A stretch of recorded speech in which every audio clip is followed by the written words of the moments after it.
Hi everyone, 2020 is here, and I know you are setting up goals for the coming year. And fitness is one of the goals which is on everyone's mind. So we decided to make this video to share some tips with you, which really helped us last year, so that you can make realistic goals, stick to them for longer, and so that you can achieve your goals successfully. First things first, a fitness goal should be a very tangible goal. I mean, just like any other goal that we set in our lives, it should be a measurable goal within a certain time frame. Like just to give you an example, when we started our fitness journey a few years back, we started it off by going to gyms, just like everybody else. But I think at that point of time, the end goal was never defined. I mean, where did we want to go with our fitness level? And I think because it was missing, we generally used to miss our workouts, Many times. right? And I think what has changed considerably in the last couple of years and which has really helped us is that we have started defining our fitness goals as well for the year. I mean, for last year, we defined the goal of running a marathon, that too within a specific time. And I think that made sure that we were able to stick to our regime. We made sure that we never missed any of the workouts and were ultimately able to achieve our goal. And that meant that we had to align on a number of things around us, right? We had to change a few things, but we were able to do it because we were very committed to the end goal. In this video though, we do not want to go into a lot of details on what goals you should set for yourselves, because we believe that it's a very personal thing, and then everybody has a different goal, even if it's a fitness goal, and I think you should set it for yourself. In this video though, we want to talk about a couple of important things. The first one being, do you understand when you are setting up a fitness goal, why are you setting up that goal? What is the reason behind you setting up that fitness goal? Is it really going to contribute towards something bigger in your life, right? So do you understand that bigger cause? Because if you understand that, then you will be able to dedicate more than 100% of your effort towards achieving it. And if you are not, you will always tend to miss out on the goal ultimately. Right. So that bigger goal might be that you don't want to get into any lifestyle diseases, or you want to have a medication free life, or you want to be in your best shape to support your family, not for the coming year but for coming 5 years, for coming 30 years. Or probably you want to set a right precedent for your next generation, so that they can look you, they can learn from you, and at an early stage they can inherit the healthy lifestyle which will support them throughout their life. Right, I mean, day to day, we invest a lot of time towards our professional goals, which is the right thing to do because those are our primary goals.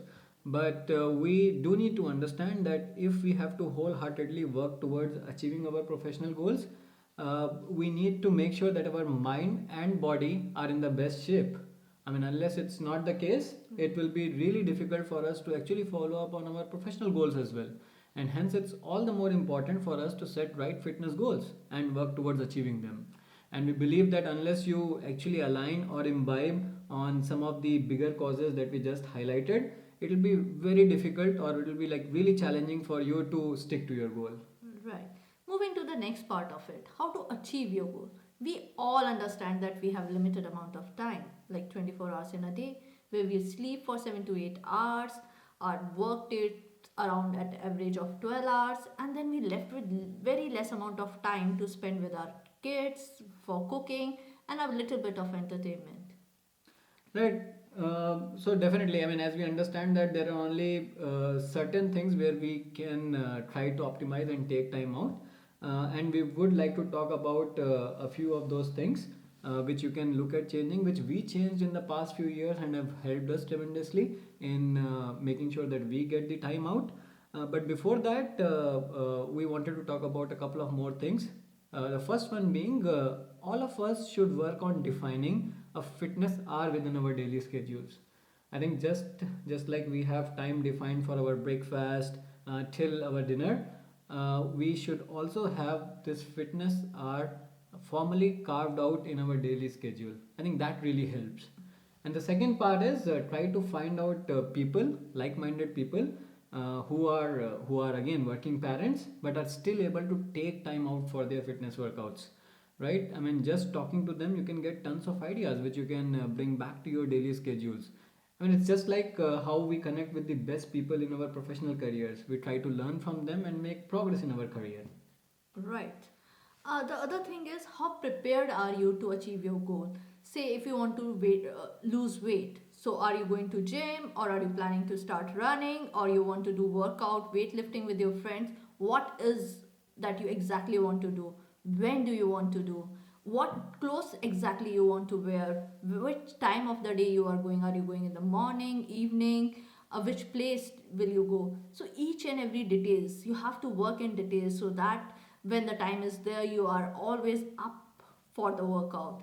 The one example I want to share here is, because we were preparing for marathon, and usually we go for long runs on Sunday.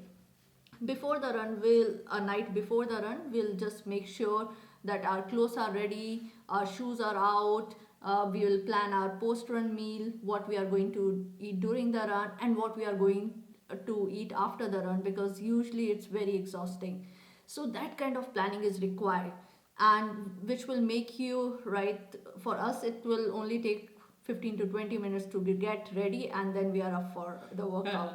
I mean, I think the idea is to cut out all the external factors which can impact your daily routine, daily workout routine. If you have taken care of the external factors, then it's just about getting up on that particular day and heading out for your workout. True, true. The other important thing is to do minor modification in your life. So just see, for an example, you consume news through different ways. So probably through a podcast or through television. So if you are listening to a podcast, you can always combine it with the running. If you are watching television, you can always work out in front of television. So there are small things which you can change in your life, and which will give you quality time for yourself and for your workout. Right. The another major thing, especially for the working women, I want to discuss is cooking. Usually, you spend a lot of time on cooking, and it is very important to have a cap on that time. Say, define an hour for cooking. If we are not defining that hour, usually cooking tend to extend beyond it, and it Absolutely, I think it's an activity which, if you don't time box, it always gets elongated, especially with women, working women who have children as well. So it's always a good idea to time box your cooking to, let's say, an hour a day, or right. yeah. Yeah, I think one more thing that has really helped us is the way we have been able to involve our kid into our workout schedule. I think all of us need to take at least an hour out every day to play with our kids, to engage them in the right way, so that we have the right fun element being built in into the day. And I think what could be better than getting your kid involved into your workout schedule? That way, the kid has the fun, and you get to exercise and follow your fitness. Good time with them. Another important thing, what we feel that both the partners should take fitness as priority. What we usually see that males will still go out, hang out with their buddies, get involved in some kind of fitness activity, some kind of sport.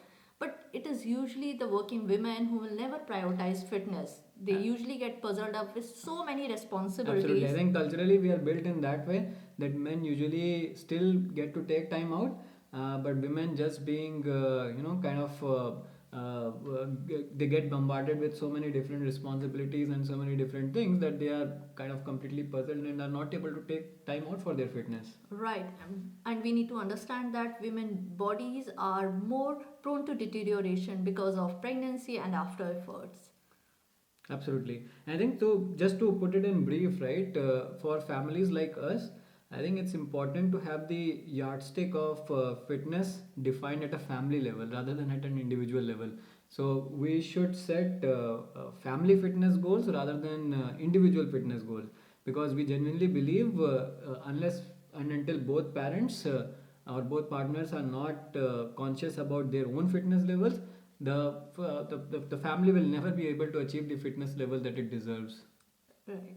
So go ahead and set your goals. Do write to us if you need any more information from our side. If you like this video, do like and subscribe the channel. Absolutely. Reach us on Instagram, and we will be able to, or we'll be really happy to help you out. Great. Have a great 2020, Bye and bye bye. for now.